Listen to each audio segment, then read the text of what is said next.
The title of my talk today is Urolithiasis and Bacteriuria in Pregnancy, Current Clinical Concepts. So the objectives of my talk are firstly to review the physiologic and anatomic changes of the genitourinary tract with pregnancy, and also review the incidence and natural history of stones in the pregnant patient. I also want to look at the indications for non-surgical or conservative management and surgical management of stone disease during pregnancy, and look at the different options available to the urologist. Switching gears, I also want to talk about the clinical implications of urinary tract infections and asymptomatic bacteriuria during pregnancy, and also review the current guidelines for treatment of patients both with asymptomatic and symptomatic bacteria. So we'll start off with the anatomic and physiologic changes that occur with pregnancy. A good proportion of patients can get a physiologic hydronephrosis, and this is often seen by 6 to 20 weeks of gestation, and can persist after delivery up to 4 to 12 weeks. Typically it's the right kidney more than the left, and it's believed that mechanical factors and humoral factors are both involved. So the mechanical factors involved are believed to be the most significant component of this, and really what it is it's extrinsic compression of the ureter by the uterus against the pelvic brim. And you actually don't see this, interestingly, in ureters that don't cross the pelvic brim. So patients with ectopic kidneys or ileal conduits, they don't get this physiologic hydronephrosis. And again, as I said, the right ureter is more commonly affected than the left, and it's believed that things like the left colon and the engorged right uterine vein are also contributory to this, where the left is less hydronephrotic. So this is a physiologic hydronephrosis of pregnancy on an MR urogram in a 28-year-old female. This is a second trimester image, and you can see the kinking at the arrow there of the ureter against the pelvic brim. Again, here's a sagittal single shot fast spin echo MR, and again this shows smooth tapering of the right ureter and compression against the pelvic brim there. So it's typically what you see. So the humoral factors involved in physiologic hydronephrosis are believed to be circulating progesterone, which is thought to decrease ureteral peristalsis, and you get relaxation of the smooth muscle and dilation. And again, this is thought to contribute to stasis and stone formation and even infection. So some other physiologic changes, you get increased renal plasma flow and GFR because increased cardiac output. So you get basically up to a 50% increase in GFR. So basically what that means is that your levels of serum creatinine should actually be lower. So if you do get a pregnant patient with an obstructing stone, a normal serum creatinine may not necessarily actually be normal. So that's something to keep in mind. Also with the elevated GFR, you get an increased filtered load of sodium and uric acid and calcium. And this is thought to lead to hypercalciuria and hyperuricosiuria that is seen in pregnancy.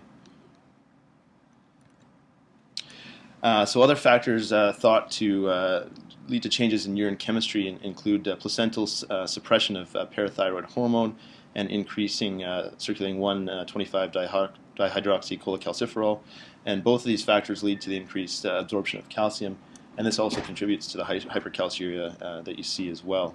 However, to balance this out, interestingly, there is increased excretion of inhibitors of crystallization, namely citrate, magnesium, GAGs, and increased urine volume. So it's thought that these two factors actually balance each other out. So the overall incidence of stones in pregnancy is the same for non-pregnant patients.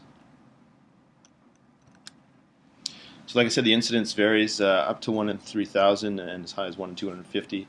But again, we don't know the true incidence because we're only seeing patients that present symptomatically. So we're not 100% sure of that. And as I mentioned before, it's the same as non-pregnant women of childbearing age. Both sides are equally affected, and the ureter is more likely to have stones than the kidney. So Ross performed a multi-institutional retrospective analysis of all pregnant patients with stone formation, and that went on to have subsequent intervention. So they were able to get a stone for analysis. All these patients had uncomplicated ureteroscopy and stone extraction.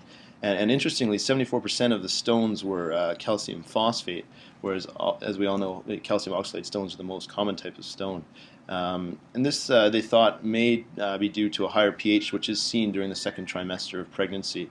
Another group performed 24-hour urine chemistry analyses on a number of patients, and they did find that the pH was elevated up to 6.16 was the mean. So this could contribute to calcium phosphate stone formation.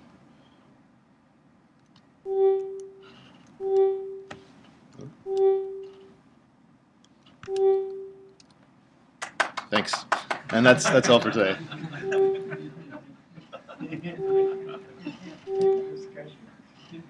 Any questions? Okay. So why do we care about stones in pregnancy? It has been shown in limited studies with small amounts of patients, renal colic and obstructive uropathy can be associated with preeclampsia and isolated hypertension.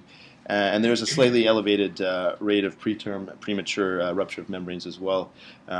One study also showed that women hospitalized for stones during pregnancy did have a higher chance of preterm delivery. But again, these studies are quite small, and because the incidence is so low, it's really hard to draw any solid conclusions from these studies. So how do these patients present? They present typically with flank pain, gross and microscopic hematuria, and some of them can present with infection. However, again, you have to keep in mind that localization of the pain and the characterization of the pain can be different because of the gravid status. So one study actually showed that 28% of patients were misdiagnosed with appendicitis, diverticulitis, and placental abruption when they actually did have a stone. So you have to kind of be aware of these patients and look at the clinical picture. So other symptoms, they can present with LUTs and irritative voiding symptoms, especially with distal stones, and they can also present with a septic picture if they do have an obstructing stone and an infection.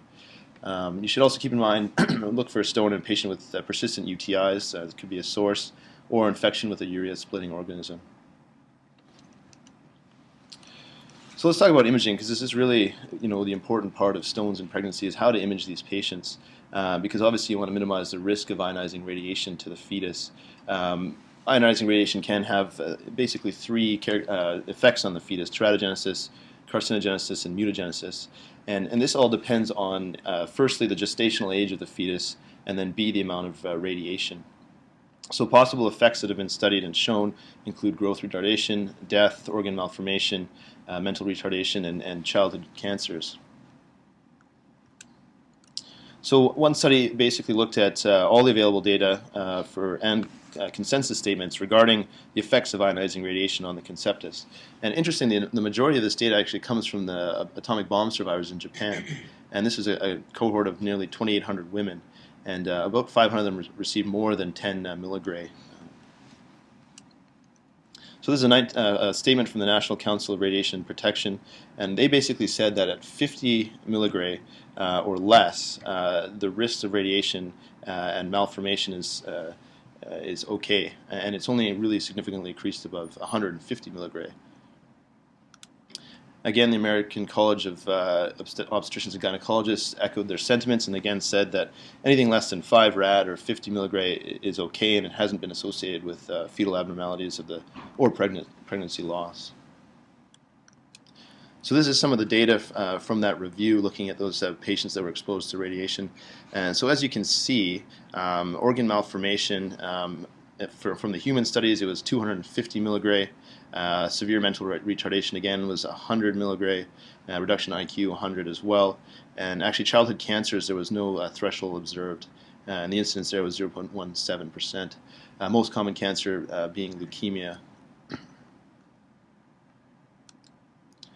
Again, another table. So basically, as you can see here, up to 50 milligray, the chances of having a malformation or a childhood cancer are very low. And once you get past that, up to 100 milligray, then you start to see a higher incidence of malformation and childhood cancer. So you can see, again, 50 milligray has been well established as a threshold value, and anything below that is believed to be safe. So these are some typical doses for some of the studies that we do. Limited IVP, as you can see, is 6 milligray, and that's really the one we're interested in, at least for patients with stones.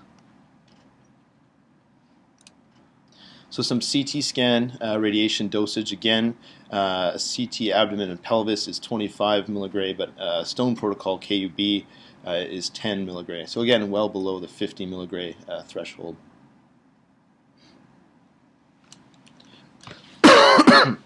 Excuse me. So like I said, 50 milligray is the threshold. It seems to be safe below that. And again, I think that radiologic studies that may be important in diagnosing the patient should not be prohibited, and misdiagnosis can actually have a higher risk to the fetus and the mother as well. So I think we need to keep that in mind when we're working these patients up. However, again, I think ultrasound should be the initial study. Obviously, there's no ionizing radiation. It's safe. You get good visualization of the renal parenchyma and collecting system.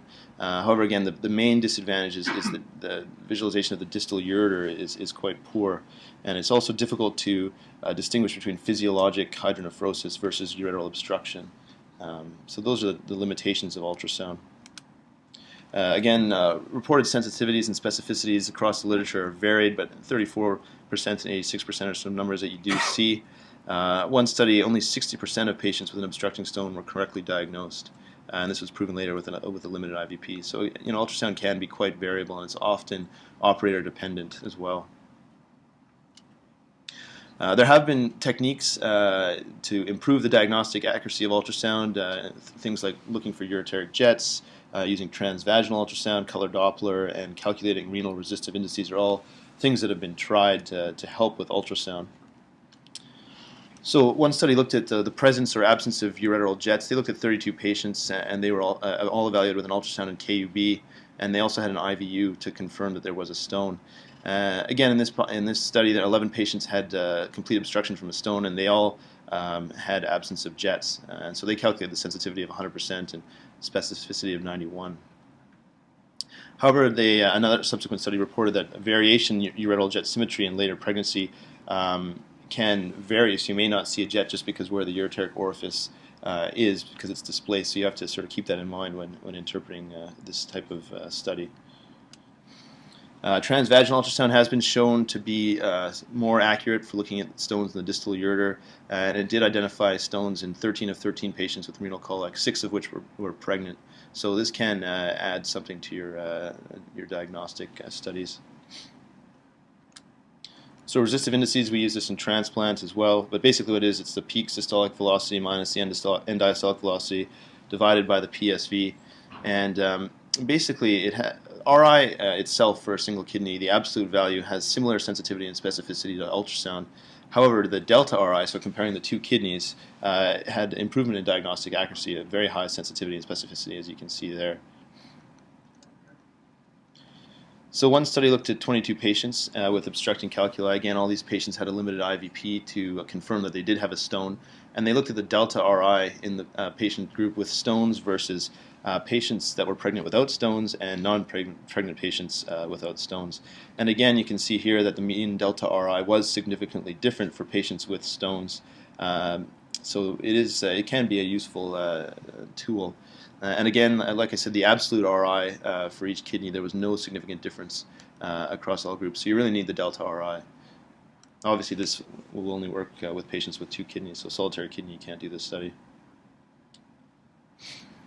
So the limited IVP was considered the gold standard. Again, exposes fetuses to ionizing radiation, but as I said, average 6 milligray. There are strategies to limit the amount of radiation, things like shielding, changing the voltages, putting the patient in a prone position, which moves the fetus further away, and also limiting the number of films. Again, limited IVP, though, there's no standardized protocol, and there's been a number of different protocols and times when you shoot subsequent images. Although one group used a 3-film study, and basically what they did is they gave the contrast. They did a scout, a 30-second film, and a 20-minute film, and they actually found that if you don't see a stone at 20 minutes, then you probably won't see a stone. And they were able to pick up stones in 16 of 17 patients. So it was actually pretty accurate. So what about CT scan? This is obviously the gold standard for patients that are not pregnant. It's highly sensitive and specific. Again, it's significantly more radiation than an IVP, and conventional scanners have been up to 35 milligray, but the new multi-detector scanners can be anywhere as 8.8 to 12, so it can be significantly lower. And again, this is well below the 50 milligray cutoff. So one group looked at low-dose CT scans on 20 patients, and the mean radiation exposure they calculated was actually 7.1 milligray, and they compared this to limited IVP studies, which varied from 6 to 20, so you can actually have a CT scan with less radiation than a limited IVP, and again, like I said, below the threshold for harm. So basically, I think what you can conclude here is that ultrasound should be your first line, However, you can go to CT or an IVP if you need to, if the ultrasound's not diagnostic and you're not quite sure what's going on. So MRI is a good study. There's no radiation and no contrast. It doesn't visualize calcium stones, so basically what you see is a filling defect against the high intensity signal of urine. So one study looked at 24 patients with symptomatic hydronephrosis. 7 patients had stones, and they looked at T2 weighted MR urograms to see what this looked like. And they actually described something called the double kink sign, which you see with distal ureteral stones. You get sort of a constriction of the ureter at the pelvic rim, which is the physiologic obstruction, but then you can also get a narrowing at the UV junction, and you get this standing column of urine in the pelvic ureter, which is highly characteristic of a distal ureteral stone. So this is this double kink sign. You can see there the higher kink is the pelvic rim compressing the ureter, and then lower down is the stone, and you get that column of water distally.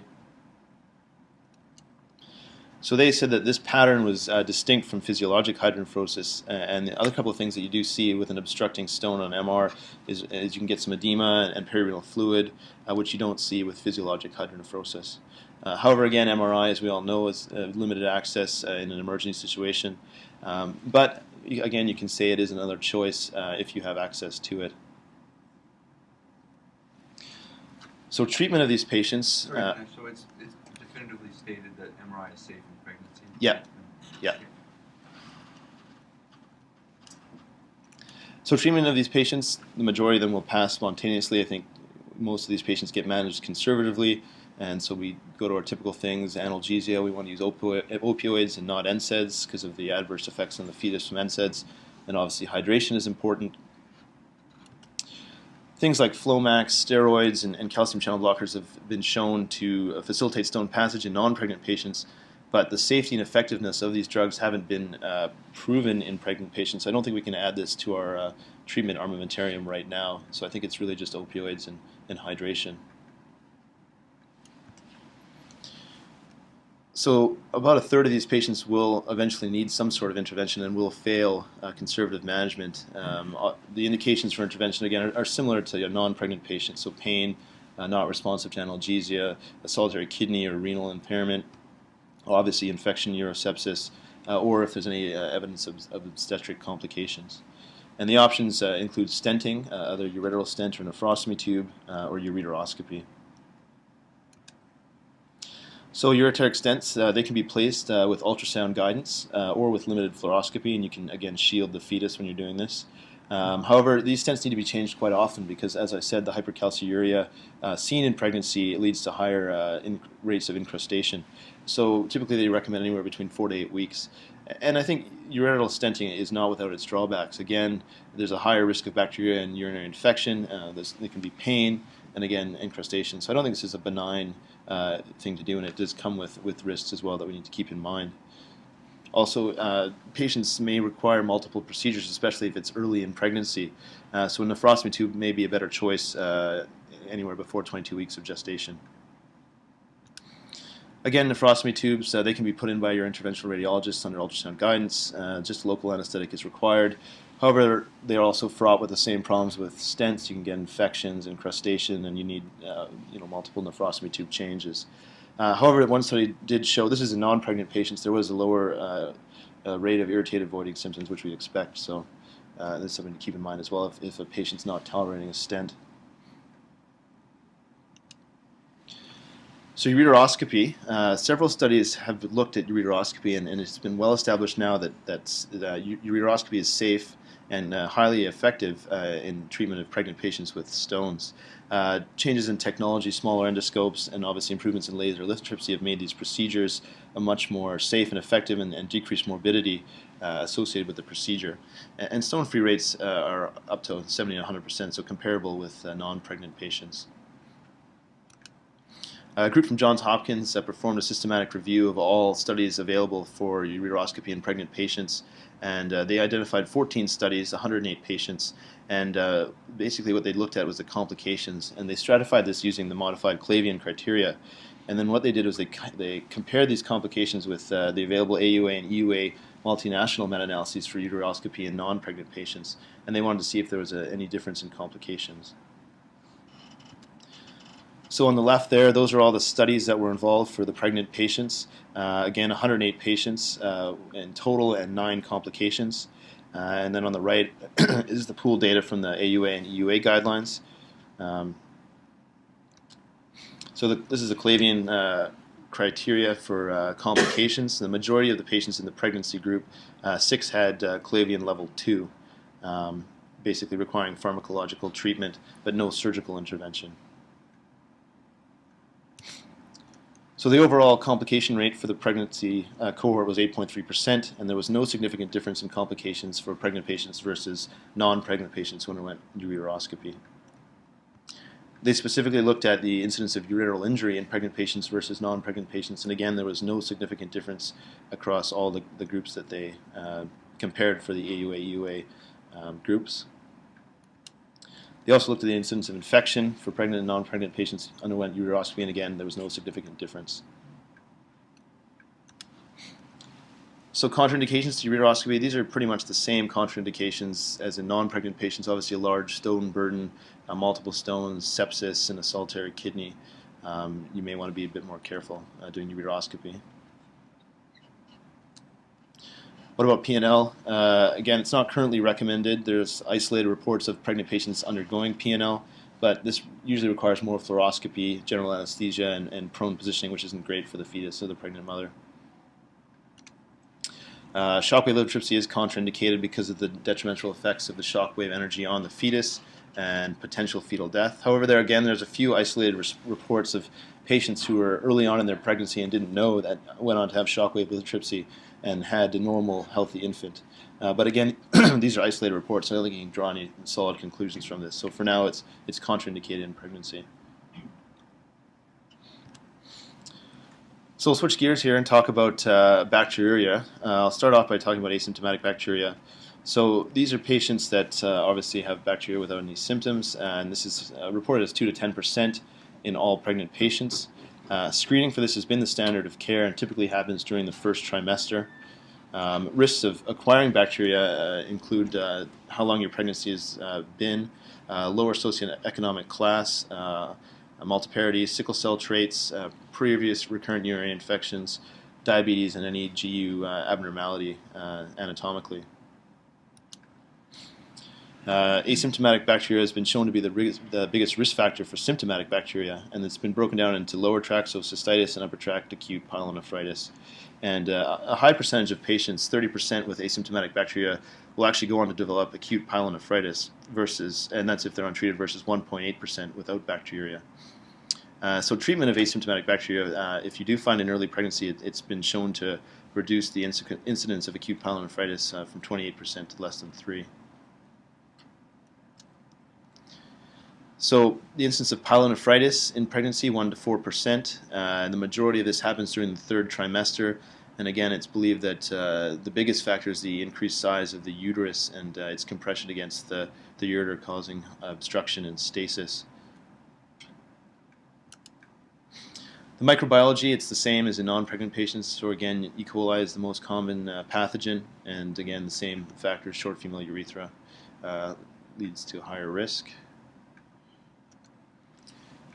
So how should we screen these patients? The American College of Obstetricians and Gynecologists currently recommends screening for bacteria in all pregnant patients. One study from Sweden looked at 3,254 pregnant patients, and they determined that the 16th week was the optimal time for screening. And the way they figured this out was that the risk of acquiring bacteria rises from 0.8% at 12 weeks to 1.98% by the end of pregnancy.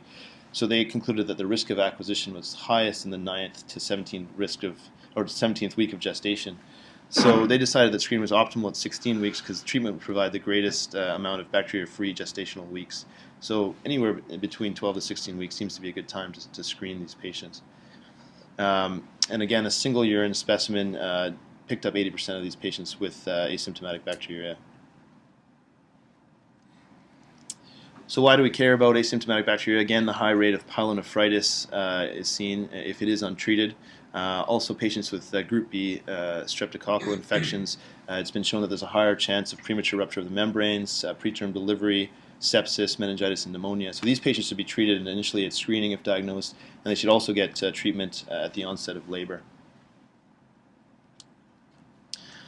So there's been no solid conclusions on the duration of therapy or the choice of antibiotics for these patients with asymptomatic bacteria, and really therapy has been guided by local practice patterns and resistance patterns. There has been a Cochrane review of the treatment of asymptomatic bacteria, and they looked at 14 studies with over 2,000 patients. And so what they concluded was that treating these patients was effective in clearing the asymptomatic bacteria, and it did reduce the incidence of pyelonephritis as well. And they did see also actually a reduction in the incidence of low birth weight infants. But again, they couldn't conclude any evidence for the duration of therapy. So what we have seen too is that a single dose therapy can actually eradicate infection in 50-60%, and efficacy can go as high as 70-80% for patients with a 3-day course. Also, it's been shown that treatment for more than 3 days hasn't been shown to be any more effective in eradicating infection. Of these patients that do get treated for 3 days, about 20-30% will fail with a short course, and then you can treat them with a 7 to 10-day course of antibiotics. And then, as I said, there's been no systematic review for the choice of antibiotic, but you do obviously want something that has a good safety profile, that's highly effective, and obviously goes with your resistance patterns locally. So what about symptomatic bacteria, lower tract UTIs, acute cystitis? Yep. Do you have a list of the safety of the antibiotics? I do, yeah. It's towards the end. Okay, good. Yep. So acute cystitis, again, incidence roughly 1-2%, and they can present, again, quite typically, although a lot of pregnant patients can also get frequency and urgency as well just because of the uterus. So you really need to be aware of this and get a urine culture. The treatment should be the same as asymptomatic bacteria, so 3 days of antibiotics seems to be highly effective. Pyelonephritis, again, these patients present very similarly to non-pregnant patients, so fever, sepsis, flank pain, hematuria. So why do we care so much about pyelonephritis? It's really the maternal complications that have been shown to be quite significant. So anemia, hypertension, renal failure, sepsis, and respiratory distress syndrome are all significant complications. Interestingly, though, fetal complications, initially in the pre-antibiotic area, there was a lot of studies that showed a higher incidence of premature delivery. But since then, there's been no systematic review of the treatment of pyelonephritis and perinatal outcomes. So it's actually quite controversial in the literature right now, is that if a woman does develop pyelonephritis during her pregnancy and is treated, is there a higher chance that she will have a preterm delivery? So again, the Cochrane review in 2010 attempted to figure out what was the most effective treatment regimen for patients with symptomatic bacteria, and this included patients with pyelonephritis. And so they looked at things like cure rates, recurrent infection, the incidence of preterm delivery, premature rupture of membranes, admission to the NICU, and ongoing fever and need for change of antibiotics. They looked at about 1,000 patients in 9 studies. And again, they found no significant difference across all of these studies for the different antibiotics. Basically, they looked at different treatment regimens. So all treatment regimens were essentially the same. The only significant difference they did find is when cefuroxime and cephrodime were compared, there was better cure rates for cefuroxime and fewer recurrences. But they again concluded the sample sizes were insufficient to conclude that this was actually a real treatment effect. So patients with acute cephrodime, it's another cephalosporin. No, I've never seen it before. So these patients should be treated. They should be hospitalized. They should be given IV antibiotics and fluids. A good proportion of these patients will respond within 24 hours using a combination of ampicillin and an aminoglycoside if you want, or cephalosporin, which is safer. Once they are afebrile, switch them to oral antibiotics based on your cultures and treat them for up to 2 weeks. And some reports say suppressive therapy can be used as well. So antibiotics in pregnancy, again, this is one list. Ampicillin has been shown to be quite safe. However, there are emerging resistant patterns. Keflex is also safe as well. Nitrofurantoin, obviously for pyelonephritis, it doesn't concentrate well in the kidney, so it's not really a good choice. But it is safe. You can use it for lower tract infections. And then obviously Septra, we know there's the incidence of neural tube defects and jaundice and kernicterus as well as G6P deficiency, patients getting hemolytic anemia. So the antibiotics that are considered to be safe, the penicillins are safe, the cephalosporins are generally safe as well. Things like fluoroquinolones you don't want to use, obviously, because of the effect on the joints. And then, like I said, Septra as well. You want to watch out for hemolytic anemia in G6P patients and neural tube defects. So, conclusions from all of this. First, for the stone patients, the incidence of stones is similar between pregnant and non-pregnant patients, despite the physiologic alterations and abnormalities. However, they are contributory. Again, these patients usually will present typically, but be aware that they may not because of the pregnancy. And ultrasound should be the initial study, but limited IVP, CT, and MRI are all useful studies if the diagnosis is in question, and all fall below the 50 milligray dose of radiation. Most of these patients will be managed conservatively, and again, patients that fail, you can do uroscopy, stenting, and nephrostomy tubes, and uroscopy has been shown to be safe and effective in patients that are pregnant. For bacteriuria, symptomatic and asymptomatic bacteriuria is commonly encountered in pregnant patients, and risk factors again are a history of recurrent UTIs, lower socioeconomic status as well. Untreated asymptomatic bacteria is a risk factor for pyelonephritis, with up to 20 to 30% of these patients developing pyelonephritis. And so for this reason, and for the maternal complications from pyelonephritis, bacteria should be treated during pregnancy. Women should be screened during the first trimester, and there is reports saying women should be even screened during the second and third trimester as well. E. coli is the most common agent, but for now we don't know if there's any adverse outcomes from asymptomatic bacteria and pregnancy. At least the effect on the fetus, and this hasn't been described in the literature yet. So like I said, acute pyelonephritis has maternal complications, and that's what we're really interested in, but the adverse effects on the fetus from treated pyelonephritis, again, it's unclear in the literature. There's no evidence for the duration of choice of antibiotic, so you should look at your cultures, and again, local resistance patterns and practice patterns can guide your therapy. And finally, the ideal antibiotic should be safe for the mom and the fetus and be highly effective. That's it. Thanks.